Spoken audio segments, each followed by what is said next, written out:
जिसका उतारा हम दे रहे हैं। क्या कहोगे उस लाल के बारे में जो मक्के में पैदा हो रहा है तो उतारे खुदा लुटा रहा है, जो मक्के में चलकर हो रहा है तो खैरात खुदा लुटा रहा है। और कैसी लुटाई है कि जिस दिन और जिस साल मेरे नबी पैदा हुए हैं, कायनात में जिस माँ के भी शिकन से बच्चा पैदा हुआ, नबी के सदके में हर घर में सिर्फ बेटा दिया गया। की जवान जिंदगी का वो कौन सा गोशा है जिसको मेरे मुस्तफा ने गुजारने का तुझे तरीका ना बताया हो। ओ यार, माँ की गोद से लेकर के कब्र पर कदम कदम की सलाह मेरे नबी ने फरमाई है। तुम्हें किसी जिंदगी के गोशे में मुस्तफा ने महरूम नहीं रखा है, फिर तुम्हें किसकी नजर लग गई है और तुम किधर जाने लगे हो, तुम किसको दिल दे चुके हो और किसकी मोहब्बत में तुम अपने कदमों को बिगाड़ रहे हो। आओ, अगर प्यार करना है तो आमीना के लाल से प्यार करो, अगर मोहब्बत ही करनी है तो सैयदुल अंबिया से प्यार करो। और लोगों देखो तो सही, दुनिया चाहती है मेरा महबूब सबसे हसीन हो, और जिसे हम चाहते हैं वो ऐसा हो कि जो देखे देखता रह जाए। ओ यार, ये तेरी मोहब्बत है तो बता, जिसने महबूब को बनाया होगा उसने किस शान से बनाया होगा, कौन सी कमी रखी होगी या कौन सा हुस्न रखा होगा। सब कुछ दिया अहमद रजा ने देखा तो कहने लगे लम्याती नसीब कभी नजरे मिसले तो शुद्ध पैदा जाना, जगराज को ताज तेरे सरसों है तुझको शगे तो सरा जाना। जब उनके हुस्न को देखा तब इमाम ने कहा था जगराज को ताज तेरे सरसों है तुझको शगे तो सरा जाना। इमाम की नजर पड़ी थी तब भी कहा था और पुकार के कहा था इनकी तारीफ में क्या लिखूं, सरफर कहूं के मालिक हो, मौला कहूं तुझे, बाक़े खलील का गुले ज़ेबा कहूं तुझे, तेरे तो वस्फ़ है बेतनागी से है बरी, हैरान मेरे शाख में क्या क्या कहो तुझे। और यार देखो, इश्क वो होता है जो सर चढ़ के बोला करता है। हाँ, इश्क वो है जो सर चढ़ के बोला करता है, अपनों की तो सब तारीफ कर देते हैं। और यार हसीन वो है कि जिसके दुश्मन भी तारीफ किया करते हैं, जिसकी दुश्मन भी तारीफ करें। आज बेटे की बात है ना, तो फिर अब्दुल्ला के बेटे का थोड़ा सा तज़किरा सुनो। और खुदा करे आज उस शान वाले पैगंबर के सदक़े में हम सब की अल्लाह मग़फ़िरत फरमा दे। और जवानों, मैंने पहले कहा था अपने बच्चों को हुजूर की जिंदगी से करीब करो। मुहद्दिस देहलवी ने कहा था कि अपने बच्चों को हुजूर का इश्क सिखाओ। कहा कैसे? फरमाया दो काम सिखा देना, नंबर 1 नबी पे नात पढ़ना सिखाओ, नंबर 2 नबी पे दुरूद पढ़ना सिखाओ। इससे मुस्तफा का इश्क बढ़ता है। आओ, तुम्हारा मेरा नबी कितनी शान वाला है। और यार देखो, जिनके अपनों की हकीकत नहीं वो इतना फख्र करते हैं, और जिनको का जवाब ही नहीं तो फिर उन्हें कितना फख्र करना चाहिए, फिर उन्हें कितना फख्र करना चाहिए। और जवानों, कायनात में सबसे ज्यादा नसीब वाला वो है जो अपना ईमान बचा के ले। सबसे ज्यादा खुशनसीब वो है जो ईमान बचा के ले गए, वरना पूरी जिंदगी की तकरीरें बेकार, पूरी जिंदगी के सजदे बेकार। अगर ईमान बचा के न ले जा सके तो फिर अमल किसी काम का नहीं। सबसे कामयाब वो है जो मुस्तफा का इश्क अपने सीने में रखता है। और जब इश्क सीने में हो तो फिर मौत ईमान के साथ आया करती है। मेरी नजरों के सामने छोटे छोटे बच्चे भी हैं, इन्हें बिस्तर पे होना चाहिए था, मगर अल्लाह सलामत रखे बच्चों तुम्हें, तुम्हारे माँ बाप को। यकीनन ये उनकी अच्छी तरबियत की एक निशानी है कि आप यहाँ पर बैठे हुए हैं। यकीनन उन्होंने आपकी तरबियत मुस्तफ़ा के इश्क में की है। जरा गौर से सुनना बात, मेरे हुजूर की शान क्या है। अल्लाह अकबर। उम्र शरीफ मेरे हुजूर की है 12 साल 4 महीने 2 दिन। कितनी बोलें जरा? 12 साल 4 माह 2 दिन। मेरे हुजूर के दादा का तो विसाल हो चुका। हुजूर के चचा जनाबे अबू तालिब, आपने अपने भाइयों को बुलाया और बुलाने के बाद कहा कि मैं तिजारत के लिए जा रहा हूं। गौर से सुनना इस बात, मैं तिजारत के लिए जा रहा हूं। ये कह के जब चलने का इरादा फरमाया ना, अल्लाह अकबर, बैठे अपनी ऊँटनी पर और ऊँटनी को चलने का इशारा किया, ऊँटनी नहीं चली। आपने 3 मरतबा इशारा किया, उसको बढ़ाया आगे, लेकिन वो नहीं बढ़ी। आपने जब मुड़ के देखा ना आगे की तरफ, मेरे हुजूर उसकी नकेल पकड़ के खड़े थे। मेरे हुजूर नकेल पकड़ के खड़े। चचा उतर आए नीचे और आके हुजूर को सीने से लगाया। क्या बात है भतीजे? मेरे हुजूर की आंख में आंसू आते। हुजूर फरमाने लगे, चचा किसके सहारे छोड़ के जा रहे? मेरा तो आपके सिवा कोई है भी नहीं, दादा का भी इंतकाल हो गया, बस अब आप हैं जिनकी गोद में मैं रहा करता हूं, आप मुझे क्यों छोड़ के जा रहे हैं? चचा ने कहा था, भतीजे रास्ता लंबा है, तुम इतना लंबा सफर कैसे करोगे, थक जाओगे, इसलिए बेटे तुम आराम करो। अल्लाह अकबर। ये कह के आप जब सवारी की तरफ बढ़े ना, हुजूर ने एक जुमला ऐसा कहा जिससे हजरत अबू तालिब के जनाब अबू तालिब का दिल टुकड़े टुकड़े हो गया। जानते हो क्या बात कही थी? मेरे हुजूर ने कहा, चचा काश अगर आज मेरे बाप जिंदा होते तो फिर वो मुझे छोड़ के न जाते, मैं अपने बाप के साथ सफर करता और फिर मैं यहाँ तनहा बैठ के न रोता। अल्लाह अकबर। इतनी बात कही है। जनाब अबू तालिब उतरे हैं सवारी से, हुजूर को सीने से लगाया है। लगाने के बाद आप सवारी पे बैठे, हुजूर आगे बैठे हैं। अब जब सवारी को चलाया है, सवारी दौड़ती जा रही है। अल्लाह अकबर। जनाब अबू तालिब हुजूर को लेके चल लगे हैं। और तुम एक बात बता दूं, एक रागिब है जिस 400 साल से मेरे हुजूर की आमद का इंतजार कर रहा है। तारीख में उसका नाम जर्जीश भी मिलता है। इस नाम का वो रागिब है। अल्लाह अकबर। 400 साल से उसने अपनी किताब में पढ़ा था जो आखिरी पैगंबर होगा वो इस दरख्त के नीचे आकर के बैठेगा और उसकी शान ये होगी कि जिधर जिधर से वो गुजरेगा उसके सर पे बादल साया करेंगे। अल्लाह अकबर। इसको दरख्त का पता था और उसी जगह पे दरख्त के सामने इसने अपना गिरजा घर बनाया और 400 साल हो गए हैं मुस्तफा की राहों में बैठे हुए। और यार वो हम कितने नसीबों वाले हैं जिसने कभी इंतजार न किया, जिसने उनके आने की राह तक न तकी। हमने तो आंख खोली थी, कान में मौलाना ने आके कह दिया, मुबारक हो मदीने वाले का उम्मती बन के पैदा हुआ है। अल्लाह अकबर। उनकी राहें तो लोगों ने 400 साल तक तकी है। हम उनकी उम्मत में पैदा हुए हैं जिनका रास्ता लोगों ने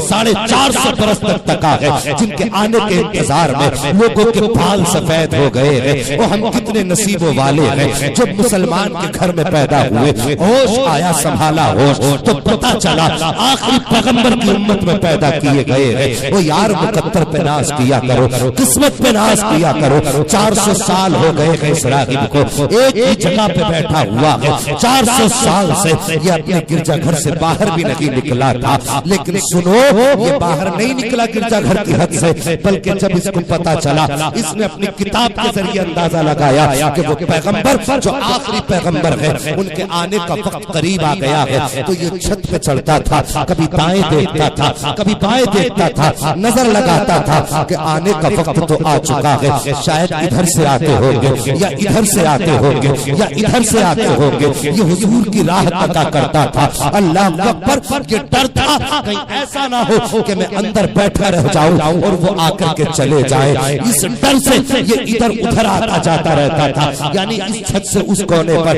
एक कोने से दूसरे कोने पर हुजूर को तलाश करता रहता था। 400 साल का तवील अरसा गुजरा। अल्लाह अकबर। इधर मेरे नबी जनाब अबू तालिब के साथ सफर पर है, इधर ये राही इंतजार कर रहा है। फजर का वक्त हुआ है। अचानक इसको फजर के बाद ये इबादत में मसरूफ था, अल्लाह के जिक्र में मसरूफ था। अचानक हवा का झोंका आया और वो झोंका अकेला नहीं आया बल्कि अपने दामन में नबुव्वत की खुशबू लेकर के आ जाता है।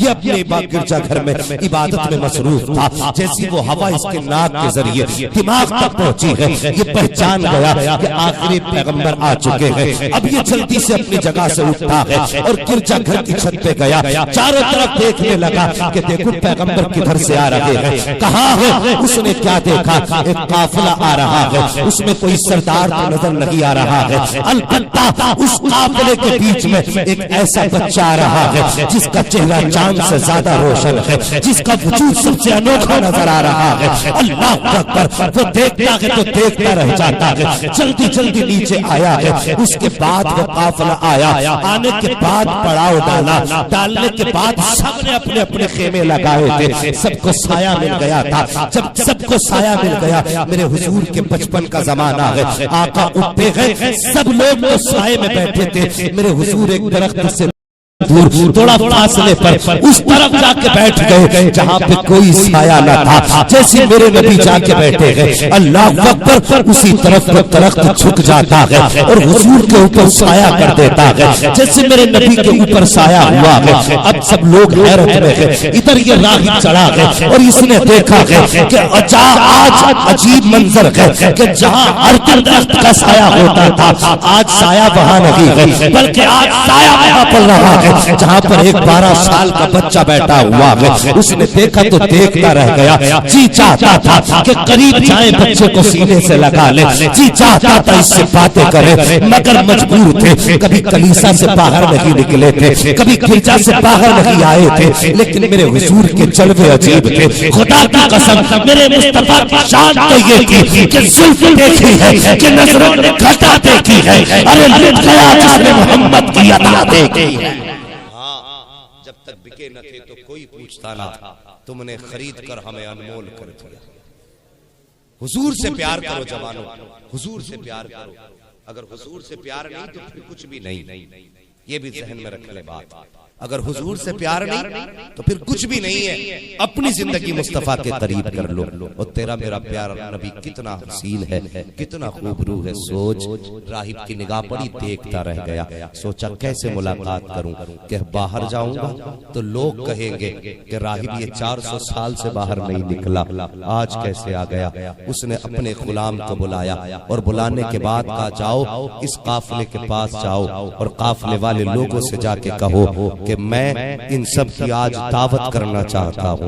गौर से सुनना मेरी बात को। कायन बन जाके इनसे कह दो कि मैं पूरे काफिले की दावत करना चाहता हूँ। गुलाम आया, उसने कहा, सुनो काफिले वालों, हमारे राहिब ने दावत का फैसला किया है और यार दुनिया होकर के एक काफिले की दावत करे तो उनके लिए तो बड़े फख्र की बात थी। वो तो फख्र में खुश हो गए, कहा ठीक है हमें मंजूर है। उसने अपने गुलामों को हुक्म दिया, कहा जितने तरह के खाने बना सकते हो आज बना लो। का कौन मेहमान है? तब रागिब ने कहा था, जो मैं जानता हूँ वो तुम नहीं जानते हो। काफिले की दावत तो बहाना है, असल में तो अपने घर पर रब के महबूब को बोल। दावत तो बहाना है, दावत की कोई खाने बनाए गए। अब जरा गौर से सुनना, जब खाने बनाए गए ना तरह तरह के, और जब खाना तैयार होने लगा तो बड़ी मुश्किल घड़ी थी राहिब के लिए, तो बड़ी मुश्किल घड़ी थी इसलिए कि 400 साल हो गए थे इंतजार करते करते, और बस गुमान था और चाहत थी तो उनसे मिलने की। एक ही ख्वाहिश थी कि इनका दीदार तो हो गया, मुलाकात कैसे हो, बात कैसे हो। इंतजार करते करते दोपहर का वक्त आया, खाना तैयार हुआ, दस्तरखान सज गया।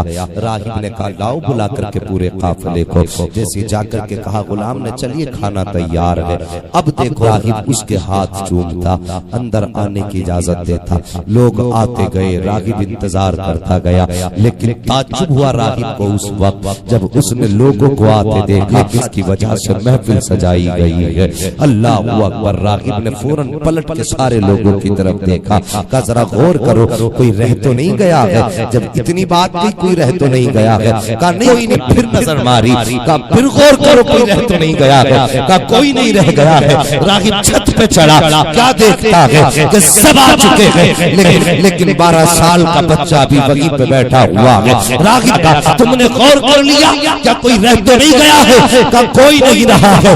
का बताओ अगर कोई नहीं रहा है तो फिर 12 साल का बच्चा कहाँ है? वो छोटा बच्चा कहाँ है जो सबसे अलग बैठा? तो एक शख्स ने कहा था, उसको हमने अपने सामान की हिफाजत के लिए छोड़ दिया था। इतना सुनना था, रागिब की चीख निकल गई और उसने कहा था, नादानो, जिसे तुम छोटा बना में सबसे बड़ा बन के आया।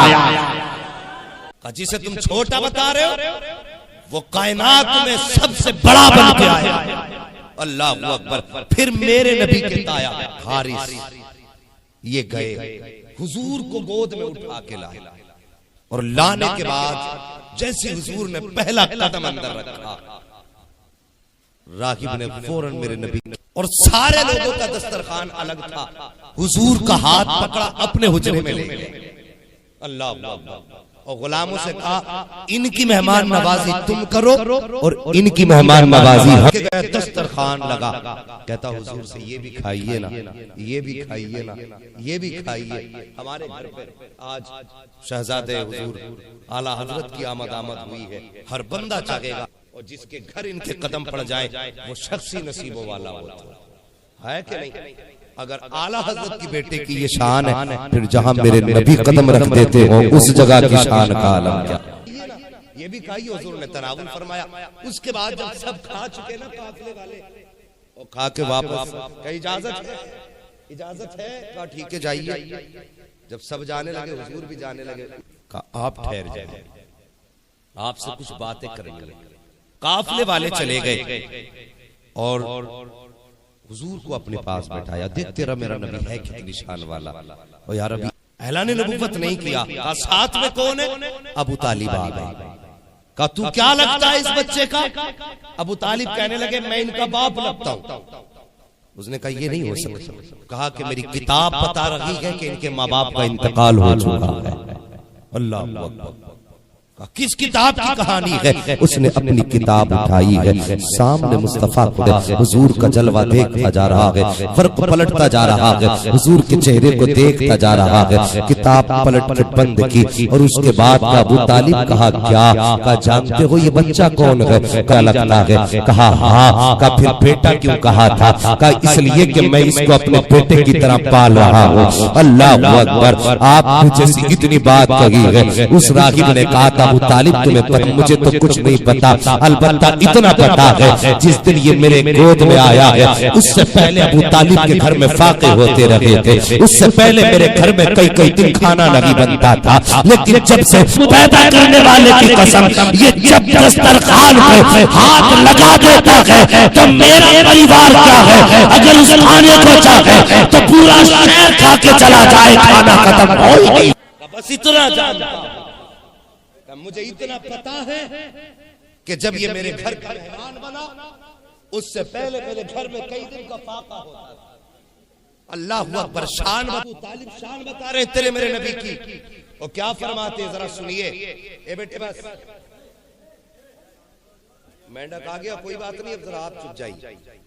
शान बता रहे अल्लाह हुजूर खुद चल के और गरीब व मुकद्दर पे नाज करो। जब हजरत अब्दुल मुत्तलिब के विसाल का वक्त आया था तो आपने कहा था मैं जा रहा हूं, मेरे पोते का ख्याल कौन रखेगा? सबकी ख्वाहिश थी कि इन्हें मैं ले लूं, इनकी किफालत मैं करूं, इनकी किफालत मैं करूं। दादा ने कहा फिर आप ही बताओ। सबका चेहरा देखा और उसके बाद आखिर में अबू तालिब का चेहरा देखा जो सबसे ज्यादा गरीब थी, और गए और अबू तालिब की गोद में जाके बैठ गए। खुदा की कसम उस दिन भी, हाँ उस दिन भी गरीबी को तरजीह दी। अबू तालिब की गोद में गए। अबू तालिब कहते मैं लेके घर आया, मेरे घर के अंदर हुजूर तशरीफ लाए हैं, मैं लेकर के तो आ गया। अल्लाह अकबर। फरमाती थोड़ी सी सब्जी थी, फरमाते हैं कि मैंने और मेरी बीवी ने आपस में मशवरा किया कि सिर्फ इन्हीं को खाना खिला दो, अगर हम लोग बैठे तो शायद ये भूखे रह जाएंगे। कहा हमने अपने मश बैठाया, सिर्फ हुजूर दस्तरखान पे बैठे और उसके बाद का हम खड़े थे, हुजूर दस्तरखान पे बैठे हैं। का अचानक मेरे नबी की निगाह उठी और देख के कहने लगे चचा क्या आप दस्तरखान पे नहीं आएंगे? का अपनी चच्ची की तरफ देखा, देख के कहने लगे क्या आप दस्तरखान पे नहीं आएंगी? वो भी आ गई। उसके बाद का आपके बच्चे कहाँ है? अल्लाह अकबर। फरमाते फिर बच्चे भी आ गए। का अब हमें डर था कि अब तो हुजूर ने फरमाया जरा खाइए, तनावुल फरमाइए। सब लोग साथ में खाते हैं। का हुजूर ने कपड़ा डाल दिया रोटी के बर्तन पे, कहते हम साथ में खाने बैठ गए। फरमाते मैंने भी पेट भर के खा लिया, मेरे बच्चों ने भी पेट भर के खा लिया। फरमाते हैरत थी उसके बाद जब हुजूर खा के उठ गए और मेरी बीवी ने जब रोटी के ऊपर से कपड़ा हटाया तो फरमाते हैं जितनी रोटी थी उतनी की रोटियां खाने के बाद बर्तन में मौजूद। अल्लाहू अकबर। ये शान है हुजूर की। कहते मैंने ये बरकत देखी है। तब रागिब ने कहा था तुम्हें पता नहीं ये नहीं आया। इतनी बात सुनी हजरत अबू तालिब, जनाब अबू तालिब के माथे पे पसीना आ गया। अल्लाह अकबर। और उसके बाद अब रागिब की बात सुनो। जब हुजूर जाने लगे, कभी हाथों को चूम रहा है, कहने लगा, राहिब ने कहा था अबू तालिब आपके भतीजे की पुश्त पे मोहरे नबुव्वत है, मैं चाहता हूं उसका बोसा ले लूं। हुजूर के टाई गई तो हुजूर के दोनों शानों के बीच मोहरे नबुव्वत थी। राहिब ने चूमी और लिपट गया हुजूर से और रो के कहने लगा, हुजूर आप ऐलान नबुव्वत जब फरमाएंगे फरमाइए।